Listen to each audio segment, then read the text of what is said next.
In this program, we are going to understand the functionality of the extend method of the list, as well as we'll also see what will be the output of this. So let's visualize this.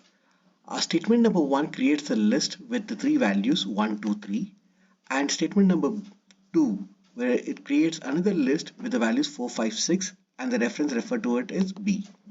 Now extend method will accept a iterable object, which can be another list, as an argument, and it will add all the elements of this argument that you're passing into the object A. So this 4, 5, 6 gets added into A, but extend method does not return any value. So you can just observe here 4, 5, 6 is getting added into the list A, but it is going to print the return value of this extend method, and since the extend method does not return anything, the answer is none.